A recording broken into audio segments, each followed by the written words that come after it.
What up, y'all? Kate Share here.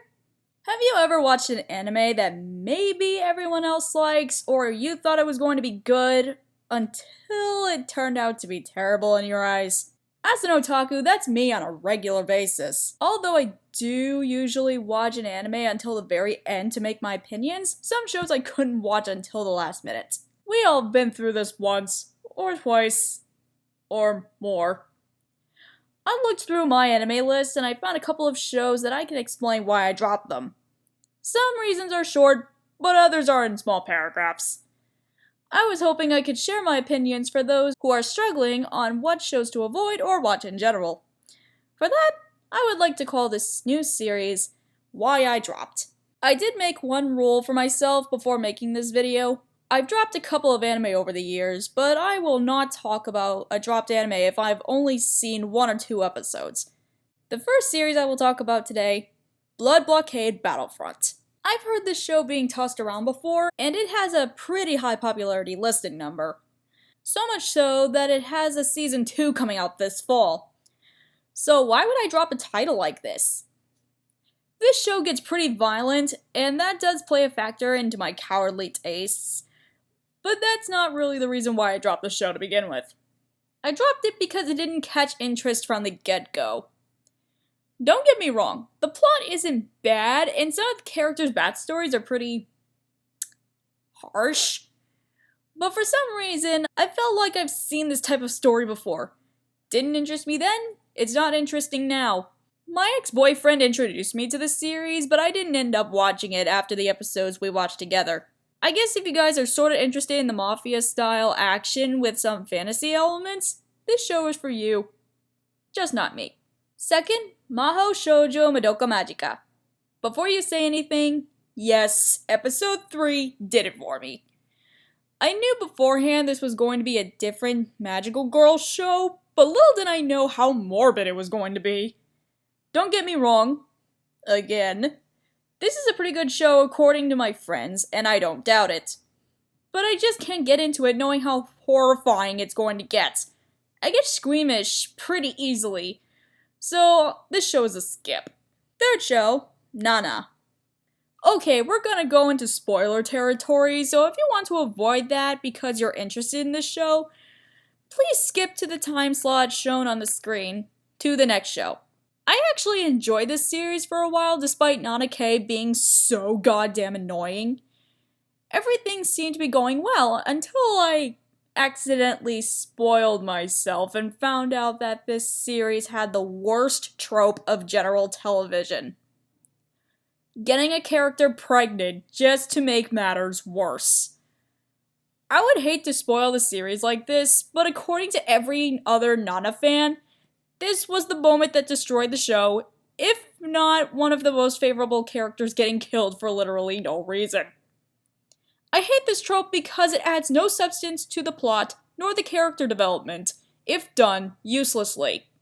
Is it a realistic aspect on life in general? Unfortunately, yes. But is it necessary? Hell no. At least not for Nana. I was starting to like Nanake until she decided to put herself into that situation. Ugh.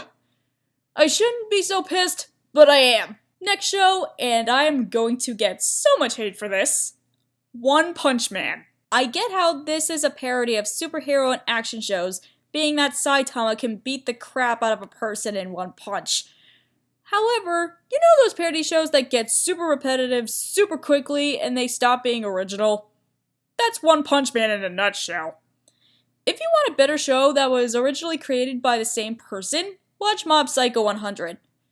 Watch my review, which the link is in the description box below in case you want to know why.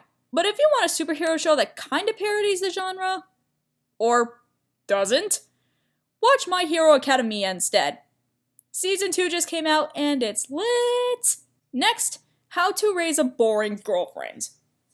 Okay, for one thing, I did not know this was going to be an ecchi going in.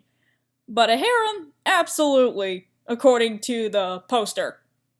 That was mistake number 1. However, for the type of plot that my anime list showed, I would love to see a visual novel game being made. That was mistake number 2. For this being a harem though, I thought this show would help the connection between Tomoya, the harem boss, and Megumi, one of his girls, in some sense or another. Mistake number 3. This show is nothing but girls' boobs, butts, and crotches in poor Tomoya's face. If you're into ecchi, this show and its season 2 will do you justice. You guys know how much I hate this genre, so I dropped the fast as I could. Even though that was first season episode 10, which was mistake number 4. Last, but certainly not least, Aria the Curse for a Holy Swordsman, aka World Break. What the hell is with the unnecessary fan service? You had a great story to attract people, but then you have these two horrible characters destroying it all. The premise of the show is that every person has memories of their past lives, and they must fight with their weapons in order to survive. The main character, Moroha, has no memories of his past lives, but he somehow can wield his weapon. That's pretty cool. This is the type of show I can get down with. But then you meet Satsuki and Shizuno, and this turns into an ecchi harem fest. Tsundere Satsuki immediately falls in love with Moroha because he was her brother in her past life. Why are you in love with someone who is considered your brother? Then Big Tits Shizuno over here falls in love with him because he saved her life in a past life. Which honestly makes more sense in my opinion. Still, the whole show, from the 3 episodes I've seen at least, are these two girls, and probably more of them, but I didn't bother to watch the rest of this, fighting to win Moroha's heart. That's not the premise I was promised in episode 1. This had so much potential, but Japan had to ruin it with more fan service crap. To those of you who think this might be a good series despite what I said, abort mission now. Well, that's it for this episode of Why I Dropped. If you have any shows that you dropped for any reason at all, feel free to share your experiences in the comment section below. Disagree with any of my picks? And I know you do. Feel free to share your opinions in the same place below the video. I'm Kate Cher, and it's been real. Bye bye!